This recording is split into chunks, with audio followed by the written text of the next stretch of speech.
Welcome to the Sound of Movement podcast. Today we have our resident physiotherapist from ADPT here, and we're talking about how to progress out of rehab and into the rest of your life. You definitely don't want to get stuck on the hamster wheel of rehab training.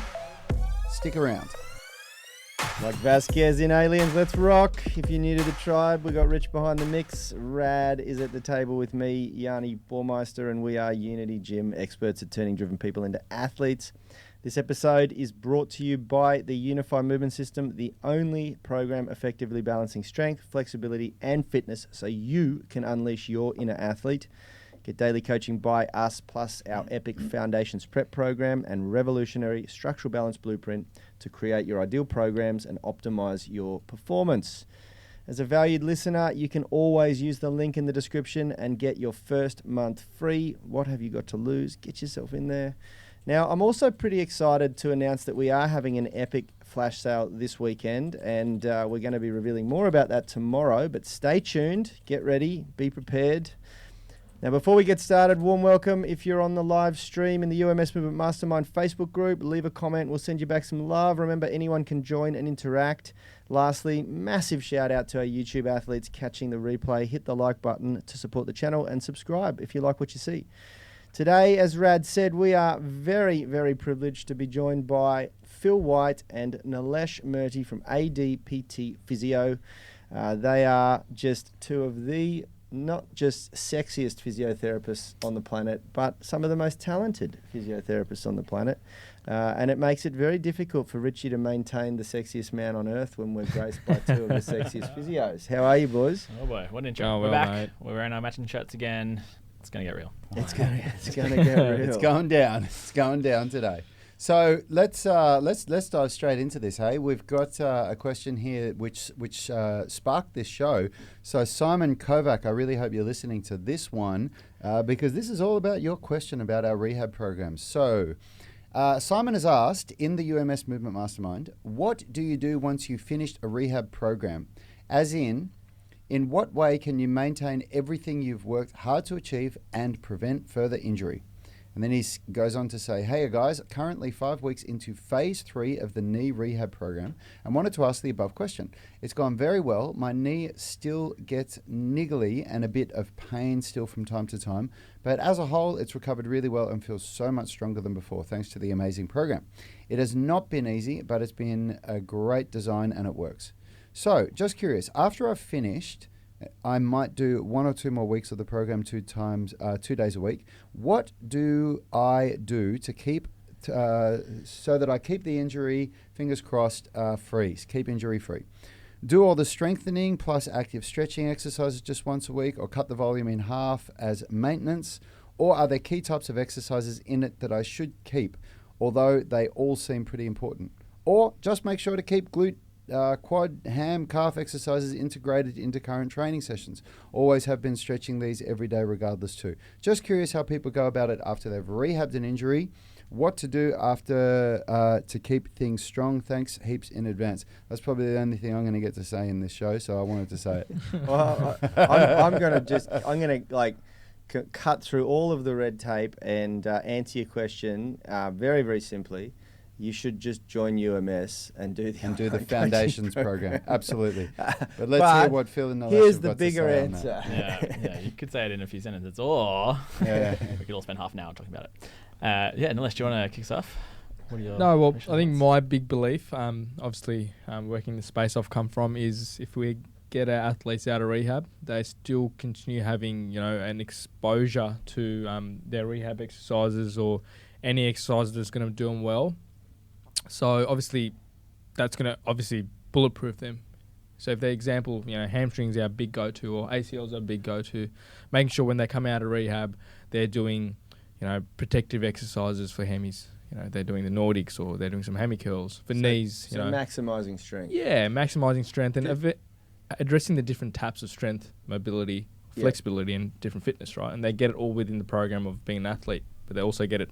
You can choose to get it day to day here. So before we go any further, I should say on live congratulations for the win on the weekend. Oh, thank you. Yeah, Thank you. Boys at the Giants won their first derby game in pre-season, smashed Sydney Swans. Good scoreline. Swans. Anything more than 100? Yeah. Yeah. Happy days. Off to a good start. Well More done. than 100 did they? What they get? Yeah, 105, Wow, 70, nice. 81, I think That's it a was. big Yeah, game. Good start to the year. Yeah. Nalesh So for those is playing at home, boys. that's the team that Nalesh has worked with for the last 10 years. Is one of the pro AFL teams in Sydney. So yeah, has a lot of skin in the game for talking about knee injuries, because AFL is a game with plenty of knee ACLs, injuries. ACLs, and, ACLs. Plenty of knee But injuries. I want to start this answering this question off with just having a bit of understanding about like what rehab program is. And so we talked about this before with like rehab is training in the presence of an injury. It's like doesn't have to be this entirely different thing. You don't have to take this entirely different mindset and think about yourself as someone in rehab as if you would, a drug addict that, can't go back into regular society until you get past something. Like rehab is training. I Training loved is the rehab. way you put this the other day. When you're in rehab, you go into the naughty corner, and Yeah. And I think so. Yeah, you so- can't train with the rest of us. You're Yeah, in the like I think rehab so many corner. people kind of adopt that mindset in such a heavy way and just feel like they're not allowed to do the rest of, exercise that they enjoy, which I understand. I dare say that it's your faults. Like, not you specifically, but your fucking industry. Yep. Your Yeah. industry's Yep. fault. Like, you have this tendency to go, whoa, whoa, whoa, whoa, whoa. I Yeah. can Stop see some everything. inflammation. Look at that scan. There's an effusion there. Stop everything.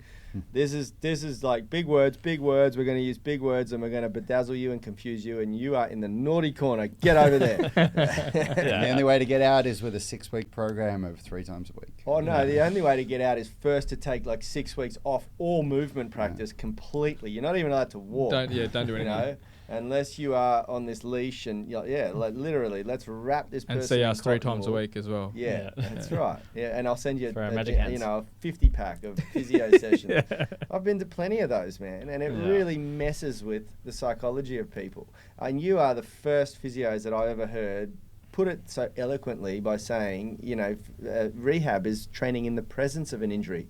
It's not dismantling your regular routine to put Yeah. you in the naughty corner and, I think it's fantastic. And so with these specific exercises that are in the Unity Rehab program for the knee, like they're all just regressions of all the fundamental movements that we use in the gym to build a balanced body anyway. But it's just regression so you can kind of start where, your current sort of ability and on-ramp is from that injury. And then there's 3 phases in this program, and it builds you up to the point where then the idea, just as these guys have said right at the beginning, is that you get back into your sort of regular training. Because with the regular training, as long as you've got this good balance of, strength with the whole lower body system, plus a balance of strength, mobility, and a bit of fitness in there, like you've got all the pieces you need to have a healthy knee. And your body doesn't know when you're doing a rehab exercise, all it can take is stimulus, and then it will have a response. So you don't have to have these specific rehab exercises. You just need to understand the fundamental movements and gain that balance. Yeah. And fuck, I think you said it really well. I just swore. Sorry. Thanks. That's all right. I've already saw The explicit I tag. think, is you already- put that really well, because I said you've got nothing more to add. But, It's mic drop. It's worth a swear word. It's yeah. worth it. But I think kind of getting an idea about what, in the AFL, when someone has a knee injury, like they don't stop training altogether. No. They work with the physios quite closely, and then the physios work with the strength and conditioning staff to get them on that on ramp at that right position. But they get back to playing one of the most intense sports, and they don't do it like they don't wear special different shoes or something like to make their knee injury suddenly better. Like it's just that progression back to doing. I think both. when you say of course they have authority. Like the orthotics would go in, the injury support orthotics would go in, which it stops everything. But I think the good way to look at it, everyone's caught up in the notion that you're in rehab. This is the exercise to get you better, but you want to think of it of different taps. And I think it's been highlighted really well. You want to have with a knee injury. When you're coming out, you want to go, okay, cool. What are my go-to exercises? What are my 3 big rocks that I could put into my weekly program?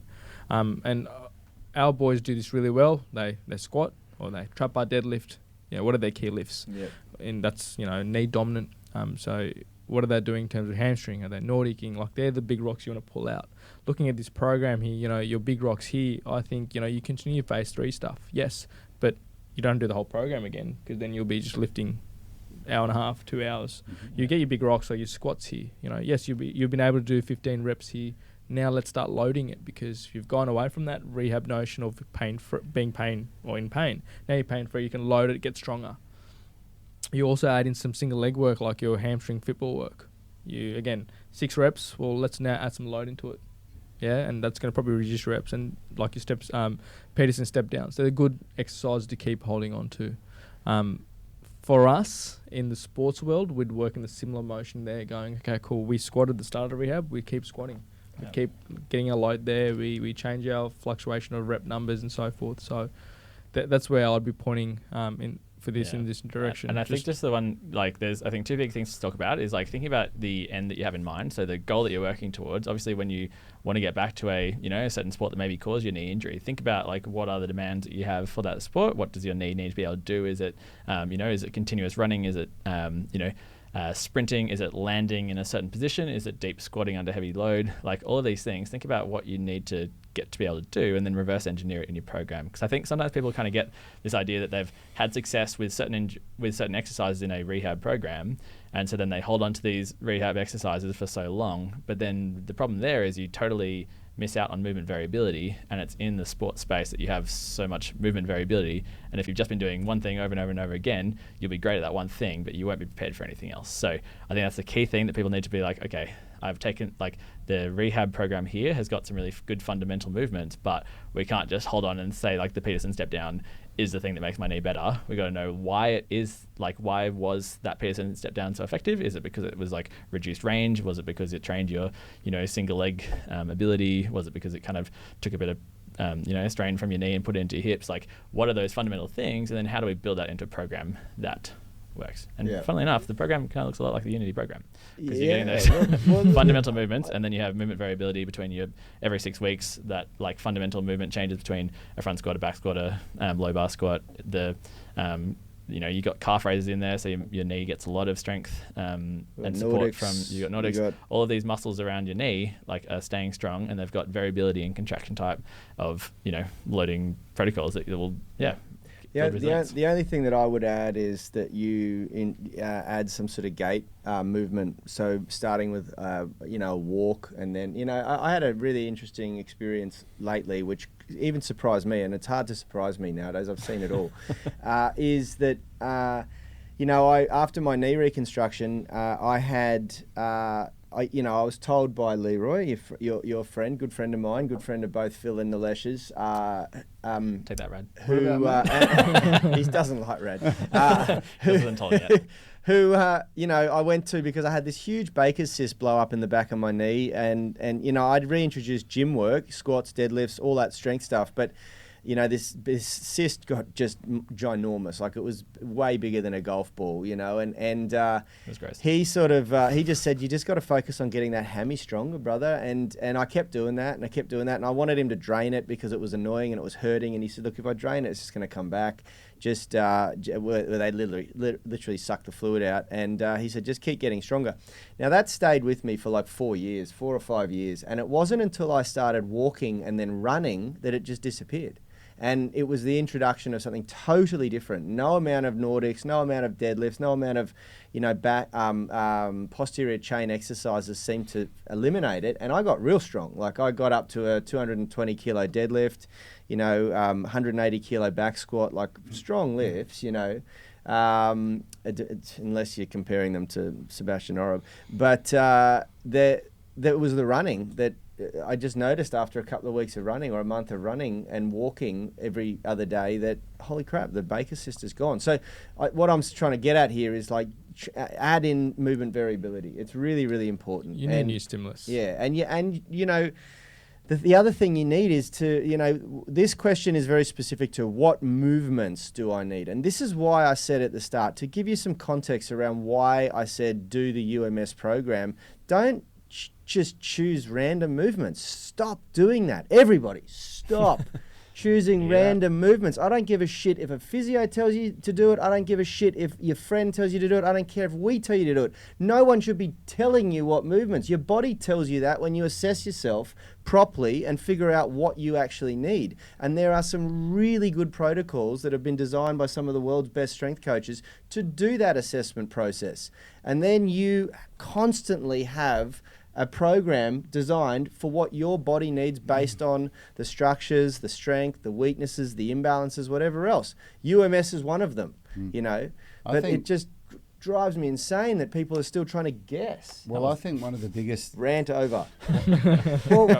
But one of the biggest things that I think people don't really get about the strength of the UMS. So we've identified, you know, we've had Phil and Nalesh, you know, endorse the kind of training that we do. You know, we know that everybody at this table has the same philosophies on this kind of thing. But, you know, and we've said to you guys that movement variability is what's really required. But what you don't understand is that when you're doing these 6-week cycles, which is what we recommend, there's a lot of, if you're trying to figure this out for yourself by going, okay, I understand I'm meant to do agonist and antagonist and I'm meant to change between these movements, but you do that for a couple of cycles on your own before you start getting really, really confused and really second guessing yourself as to whether what you're doing is going to deliver a result. And I even get to that point myself at my level of education and my level of training people, where when I'm trying to do something that I haven't been able to do before, like things like new calisthenics movements, and I know how progressions work, I know how to write programs, but if I don't have a coach who's guiding me, who's gone on the journey themselves and who's guided other people there before me, you start to question yourself. And when you start to question yourself, you stop following your training properly. And that is another really powerful thing about something like the UMS and the coaching calls that we do every day, because you don't have to question yourself. You know, you get coached by people that have done it before and by people that are going to reassure you that what you're doing is the right thing, or are going to steer you back on track if you start going down a bit of a, you know, rabbit hole that's leading you, you know, somewhere where you don't really want to be going. And that's a really, really powerful thing. Like for me, that's one of the most powerful things. I get lost pretty quickly with my training. And it gets to a point where after about 3 or 6 months, I start to feel really disheartened with what I'm doing, because if you haven't achieved the results that you're hoping to achieve, you start to really question what you're doing. And you might be doing the right thing, but when you start to question it, it's not a good place to be, I think, personally. It's definitely not very encouraging. No, it's not. It's not. And motivating. you know, so yeah, having something like the UMS that you know is balanced itself in the program split, that allows you to, you know, drop progressions and regressions in, like what Phil's spoken about, that gives you that variability, that encourages variability but safely, like what Yanni said, where it's about this, you know, choosing the right thing at the right time based on assessing yourself, and then having this community of people that you can ask questions to be able to be reassured and make sure that you're doing the right thing. It's just so powerful. It really is, and it's something that shouldn't be overlooked. And you know, if you're coming out of this rehab stage and you're thinking, what should I do? In the very least, do it for a couple of months, you know, do it for a couple of cycles, like just learn where, you know, this goes, where you should go from here. The most important thing, I think, is that you really, really understand that it's not going to be an exercise and it's not going to be a program. It's going to be how you manage load from here on in, that it becomes either your kryptonite or your answer, your solution. There's a million different ways that you could train, and maybe not a million, but there are certainly thousands, and there's a lot of great programs out there. But you know, unless the program is periodically assessing where your strengths and weaknesses are and what needs the most work, or you are working under someone like Nalesh and you have a very specific goal or role in a professional team, and you need to, you know, enhance certain abilities so that you can jump higher or pivot more stable and not blow your knees out, or whatever it is that you're specializing in. If you don't have any of that sort of stuff, then you just need to find a program that's going to guide you through that process, and then you need to find a couple of coaches or mentors or friends, dare I say it, who understand load management and who are going to be able to tap you on the shoulder and go, dude, you know, like the other day we went for a run, Phil and I and another good friend of ours, and you know, the other good friend was trying to encourage us to do some stair sprints after these boys had dragged me out on a 10K run when I'd only run 7.5 Ks up until this point. And and Phil sort of stepped in and was like, you know what, I think just let's focus on getting the 10K done today at a 5:30 pace. That's going to be enough for your knee, you know. Let's not just throw in a whole bunch of stair sprints in the middle of it, you know. I think take your PB and run as in get like one little achievement and like Yeah. walk away and Yeah. come back another time is a good sort of rule of But thumb. what I'm, Don't double down. trying to reinforce here is that it's really important that you surround yourself with people who are going to help guide you on that, because your ego is always going to steer you astray. Yeah. It's a brilliant way to steer you astray if you just train with your ego. And if you train with the wrong group of mates, catastrophic. I'm super lucky. So's Rad. So's Phil. So's Richard, and so's Nalesh. That we are all in this together, and we're 5 pretty incredible minds with a collective level of knowledge where you don't accrue this in a lifetime, So we're lucky, but you guys need to make sure that you make that luck for yourself. And the easiest way to do that, and I know this sounds like a broken record and it's a shameful plug, but the easiest way to do that is to join the UMS program or a program of similar caliber, which to my knowledge doesn't exist, and then get that guidance. Seriously. You got access to 5 incredible people who are going to help guide you through that process, and I really am struggling to find a better answer. Fair enough. Before we do kind of wrap this up, I'd like to kind of just take a bit of a step back into physio land, and talk about like return to play protocols, because I think that's a really it's a thing that's done in professional sports all the time, but it sort of doesn't always make it out of professional sports and into regular sort of physio consultations or that idea. And so the idea there is basically like having an idea with that return to play is like, what are you trying to get back to, and what are the like objective sort of bits of feedback that you can look for that you're ready to do it? Because I think so much of the time when people have kind of gone into this like rehab world of do a 6-week post-injury block where you're doing specific rehab exercises, they often think that like that box is then ticked and then they can get back to doing what they want to do, like what they were doing before when they injured themselves. So Nalesh, do you want to maybe talk to rehab return to play? Yeah, well, I think it's funny. It's good that we're actually using it, or we've got a knee example, because I'll give you a little go, do at home kind of exit criteria you can do on yourself. But so just exit criteria is basically like exiting the out of rehab space. Yeah, you're licensed to kill. Basically, you can run on the field. So I think we obviously, there's technology based, there's clinical tests and so forth, but easy go-to exercises. So what we like to use with knees, very basic for an intro to run, especially with the knee injury. We like using like a single leg squat. If you can do reps of 10 to 15, left v right, you can self-test yourself. You can looking at that balance at the injured leg is kind of equal. Correct, yeah. You've got some strength, you've got some control through there. Then in terms of calf strength, we look at that as well. So you can do a single leg calf raise, and the program's already doing that, so you should have some sort of capacity base there. Calf raise 25 reps and plus, left v right, so you compare yourself. Obviously if your injured side's still doing 12 and your right side's doing 25, guess what, you've just got some work to do. You need to get in touch and go from there. We look at some hamstring works. Again, it's already been complemented here by doing some hamstring curls, so we do reps of 15, 15 reps on the non-injured side, single leg, 15 reps on the injured side, 15 reps, and see where you're at. Control, fatigue, where you're at. So a quick little battery of tests you can start doing yourself. 3 tests, pretty easy tests to do. We do these tests, so if the guys tick these off, they're ready to run.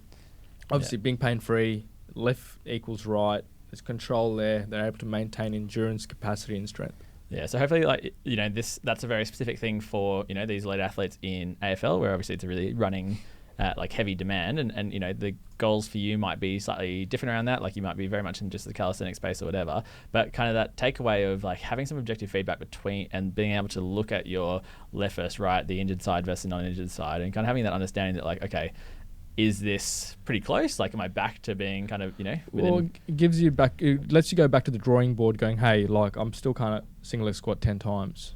And the other leg, I'm doing 15. Go back to the drawing board, that'd be the UMS program or rehab program, whatever it is.